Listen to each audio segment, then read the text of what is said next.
अस्सलाम वालेकुम नाज़रीन, मैं मोहम्मद जावेद हूँ और मैं आज हिंदुस्तान के एक बेहतरीन ऐसे इस्लामी स्कॉलर बल्कि बैनुल अक़वामी सतह पर आज आपकी बात सुनी जा रही है और देखी जा रही है और उनको बग़ौर से उनकी जो बातें हैं उसकी ख़ास तौर पे जो बर्र-ए-सग़ीर के जो यूथ है उन पर भी उनका ख़ासा असर और ख़ासा पकड़ है।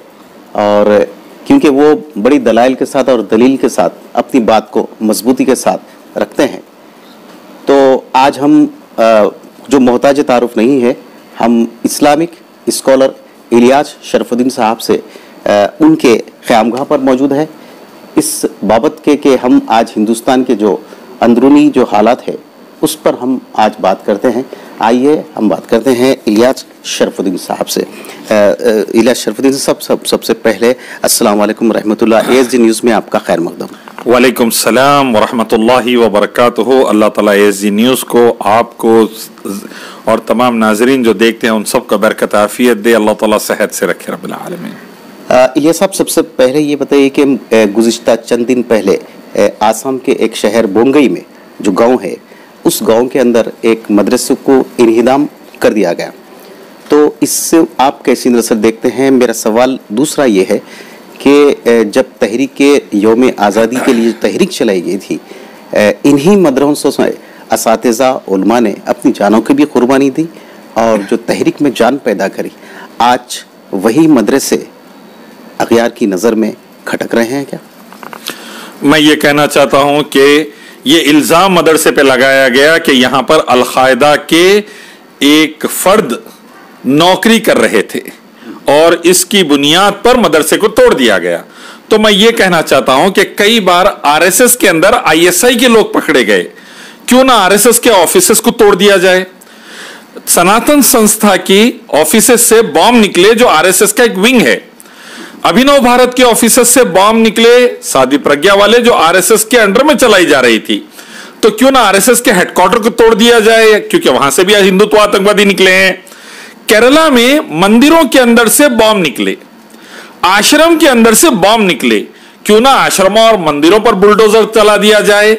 जब आतंकवाद ही मुद्दा है, मदरसा तोड़ने की बुनियादी वजह आतंकवाद है, तो कई मंदिर, कई आश्रम और RSS के कई ऑफिसेस डायरेक्ट वहां से आतंकवादी पकड़े गए, तो क्यों ना इन पर बुलडोजर चला दिया जाए।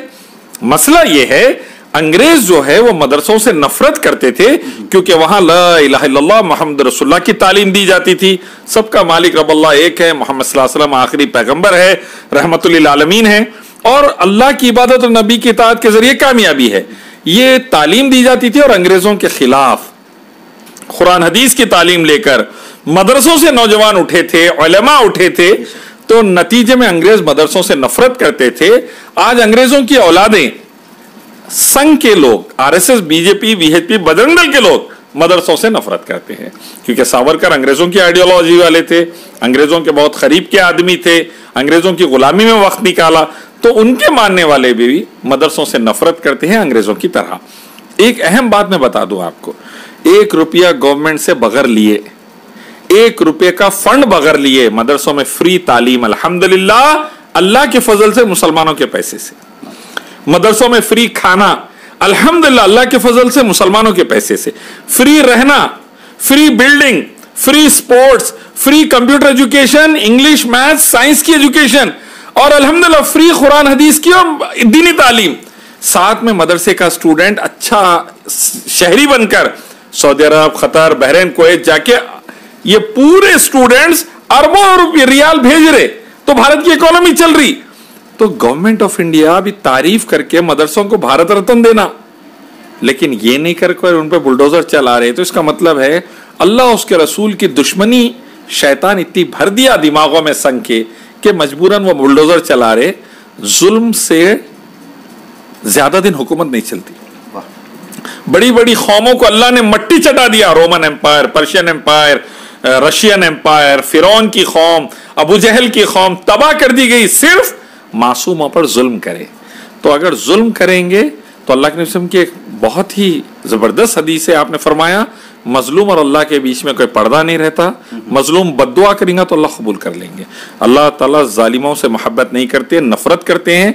जुल्म ना करे, वरना हो सकता है कि भारत के लिए एक बहुत अच्छी बात नहीं है। इलियास भाई, दूसरा सवाल ये है कि क्या मौजूदा सूरत हाल आप कैसा देखते हैं हिंदुस्तान में कि जो नफरत फैलाने वाली जो ताकतें हैं इनके खिलाफ और ऐसी तंजीमों के खिलाफ या ऐसी सियासी पार्टीज के खिलाफ या जो है ना ऐसी जो अवाम है जमहूरी अंदाज में अपने वोट का इस्तेमाल करते हुए क्या तब्दीली लाना चाहिए? और ख़ासतौर पे अपोजिशन की जानिब से भी ये नारा लगाया जा रहा है कि बीजेपी मुक्त भारत का नारा दिया जा रहा है, तो क्या आपका इसके बारे में आपका क्या कहना? भारत को अगर बचाना है तो सरदार वल्लभ भाई पटेल की तरह आरएसएस पर प्रतिबंध लगा के इसका सर कुचलना पड़ेगा, जैसा वल्लभ भाई पटेल ने कुचला था, तब जाकर भारत बचेगा। वरना आरएसएस, वीएचपी, बजरंग दल और बीजेपी बर्बाद करके रख देंगे। 50 से ज्यादा करोड़ हिंदुस्तानियों को बिलो पॉवर्टी लाइन, गरीबी रेखा से नीचे फेंक दिए। एक टाइम का खाना सही नहीं है, मालनोरिशमेंट से लाखों बच्चे मर रहे हैं। बेरोजगारी की वजह से किसान और लेबरर्स की, मजदूरों की खुदकशी 3 गुना बढ़ गई है। भारत का कर्जा 3 गुना बढ़ गया है। अदानी तीसरे नंबर पर चले गया पैसे के मसले में। भारत इकोनॉमी के मसले में 160वें नंबर पर आ गया। हंगर इंडेक्स में 180वें नंबर पर आ गया। नेपाल और पाकिस्तान से पीछे हो गया। तो भारत को बीजेपी और आरएसएस से साफ करेंगे तो भारत बचेगा। 120 करोड़ से ज्यादा हिंदू, हिंदुस्तानी, मुसलमान, सिख, ईसाई, बुद्धिस्ट, जैन, पारसी सब मिलकर मेहनत करेंगे तो भारत बचेगा। वरना आने वाले सालों में अल्लाह हाफिज है भारत के पास। मेरा इसी से वही सवाल मेरा ये था कि 2024 में जो अभी से कई सियासी जमातें तैयारी शुरू कर चुकी है, तो क्या जो है ना हर हिंदुस्तानी अपने वोट का इस्तेमाल करते हुए जमहूरी अंदाज में अपने वोट के जरिए हुकूमत को क्या तब्दील करना चाहिए? वोट के मसले में मैं बता दूं, election commission, supreme court, CB, ED, IT और पूरा गोदी media, political parties, police force, किसी हद तक इंटेलिजेंस एजेंसीज, पूरे के पूरे रोल इनका साफ सुथरा बाकी नहीं रहा। तो मैं ये कहना चाहता हूं कि हिंदुस्तानी अवाम जागे और जहां भी ये लग रहा है कि ये लोग आरएसएस के रास्ते पर चलकर भारत को डिस्टर्ब करना चाहते हैं, उस इदारे के खिलाफ पीसफुल तरीके से स्ट्रॉन्ग लेवल पर इंटरनेशनल अवेयरनेस लाएं कि ये इदारा सही काम नहीं कर रहा है, पहली बात। दूसरी बात, फिर पूरे अमन पसंद 120 करोड़ से ज्यादा हिंदुस्तानी, क्योंकि बहुत थोड़े से हिंदुत्व आतंकवादी है जो बर्बाद कर रहे हैं RSS, VHP, Bajrang Dal, BJP के, वरना मैक्सिमम हिंदुस्तानी भाई बहन अमन और सलामती चाहते हैं। ये एक जगह हो जाए और खास तौर पर जहां पर जो पार्टी स्ट्रांग है, तेलंगाना में टीआरएस स्ट्रांग है, वेस्ट बंगाल में ममता बनर्जी स्ट्रांग है, दिल्ली में अरविंद केजरीवाल स्ट्रांग है, पंजाब में केजरीवाल स्ट्रांग है, भगवत मान उनके आदमी है सीएम जो है, वैसे ही आप देखेंगे इधर जगन है, बिहार में नीतीश कुमार है और अलग अलग जगहों पर उत्तराखंड में बघेल है, अलग अलग जगहों पर अलग अलग चीफ मिनिस्टर्स है जो स्ट्रांग लेवल पर बीजेपी को टक्कर दे सकते हैं। राजस्थान के अंदर अशोक गहलोत है, ये लोग बीजेपी को, केरला के अंदर के प्राइम चीफ मिनिस्टर है, ये लोग स्ट्रांग टक्कर दे सकते हैं फैसिस्ट ताकतों को। इनको एक प्लेटफॉर्म पर आना चाहिए, अपने ईगो को बाजुक रखकर, और भारत को बचाने के लिए बीजेपी आरएसएस को 2 सीटों से कम पे लाना जरूरी है। जैसे 2 थे जिसमें एक एनटीआर दिए थे इनको विजयवाड़ा की सीट, और एनटी रामाराव और तेलुगु देशम की सदखे में एक सीट मिली थी इनको, बीजेपी वालों को, तो फिर वो 2 सीटों पे लाना चाहिए इंशाल्लाह। जैसा कि अभी मौजूदा सूरत हाल पे आपने जो है तबसरा किया शरफुद्दीन साहब, मेरा इलियास भाई ये सवाल है कि तेलंगाना में क़बल अज़ वक्त चाहे वो इंतखाबात, आम इंतखाबात का ऐलान 2024 या उससे हो सकता पहले असेंबली इंतखाबात भी हो सकते हैं हमारी रियासत के, तो इसमें क्या जो है ना कुछ ख़ास तौर से सियासी और मजहबी क़ायदीन मिलकर कुछ सियासत, ये जो है हिकमत अमली, जो इंतखाबी जो हिकमत अमली होती है ताकि वोट जो है ना डिस्ट्रीब्यूट ना हो, तो ऐसा कुछ क्या करना चाहिए? सेक्युलर फोर्सेस आपस में लड़े मत, बड़ी गुजारिश है, वरना अमित शाह, मोदी, बीजेपी, आरएसएस खरबों रुपए जमा कर चुके हैं आपकी हमारी गैस को 450 से 1100 करके।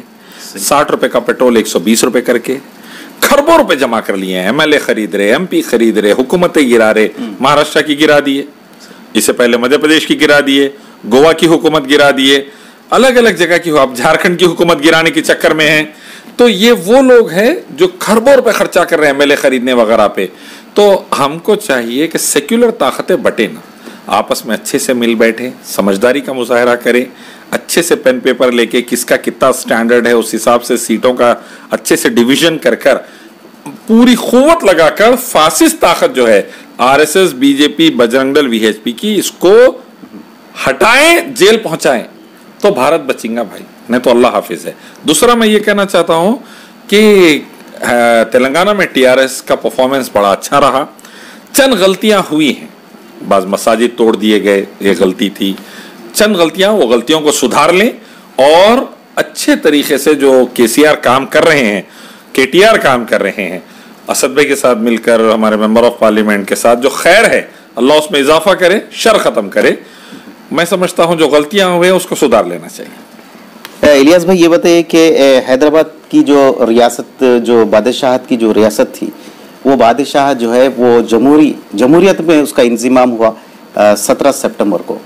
तो अभी मौजूदा सूरत हाल में सदर मजलिस ने मकतूब के ज़रिए हुकूमत को और मरकज़ी हुकूमत को भी मकतूबात रवाना किया है कि ये 17 सितंबर को यौम इंज़िमाम का जो दिन है, नेशनल इंटीग्रेशन जी, तो उस दिन जो है कौमी यकजहती दिन मनाया जाए। आप क्या कहना है आपका?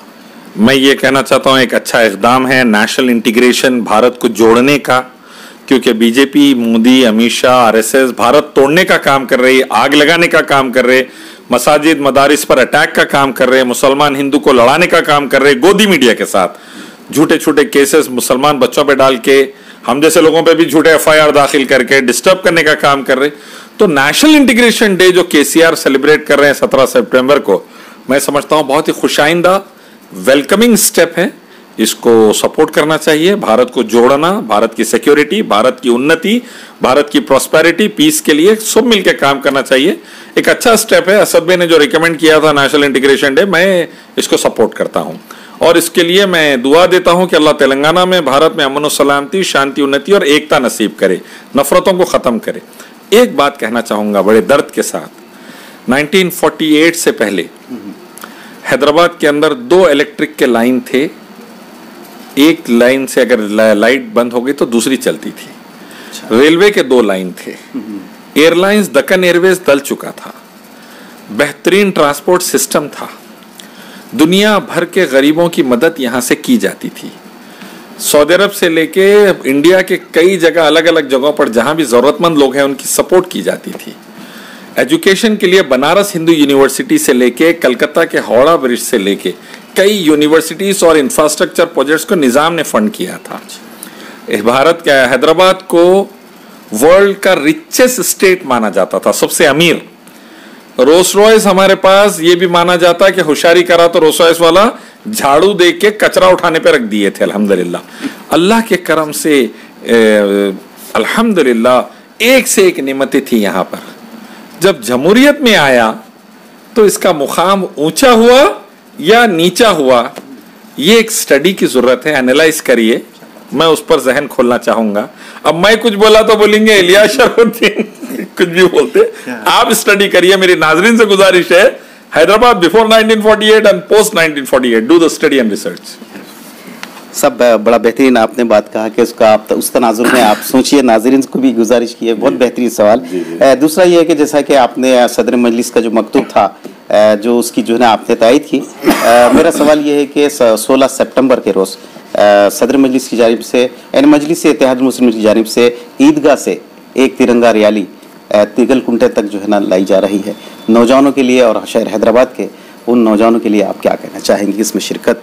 मैं कहूँगा कि ये जो तिरंगा रैली एकजहती के लिए, यूनिटी के लिए, पीस के लिए और फासिस्ट ताकतों को आग लगाने से रोकने के लिए जो निकाली जा रही है, ये रैली पूरे तेलंगाना में, पूरे इंडिया में हर जगह निकाली जाए। और जहां पर भी आग लगाने वाले रैलियां निकल रहे हैं BJP RSS की तरफ से, उन रैलियों को रोका जाए और अमन और सलामती वाले ये तिरंगा के जो रैलियां निकल रहे हैं ये सिर्फ तिगलकुंटे से मिरालम टैंक तक नहीं, बल्कि मैं समझता हूं पूरे इंडिया में निकाला जाना चाहिए। एक अच्छी मिसाल है। दूसरा मैं ये भी कहना चाहूंगा कि बहुत ही इंपॉर्टेंट फैक्टर है मुसलमानों का भारत के डेवलपमेंट में और भारत के आजादी में रोल। तो इन रैलीज में मुस्लिम लीडर्स खास तौर पर और मुस्लिम मीडिया, आपसे भी गुजारिश है जाहिद भाई और हम भी कोशिश करेंगे, contribution of Muslims for the development of India and independence of India, मुसलमानों का किरदार भारत की आजादी में और भारत के डेवलपमेंट में। एपीजे अब्दुल कलाम डीआरडीओ अपने पड़ोस में मिसाइल बना के देके चले गए, तो अल्हम्दुलिल्लाह इस पर भी ये रैलियों को इस्तेमाल करते हुए एक अच्छी रोशनी डाली जाए कि इस्लाम और मुसलमानों की बरकत से अल्हम्दुलिल्लाह कितना भारत को फायदा पहुंचा है, पहुंच रहा है, पहुंचते रहेगा इंशाअल्लाह। तो इस्लाम से दुश्मनी करके भारत को बर्बाद नको कर लीजिए, भारत को विश्व गुरु बनाइए, इस्लाम मुसलमानों से मोहब्बत करके इंशाअल्लाह। इलियास भाई ASD से बात करने के लिए बहुत बहुत शुक्रिया।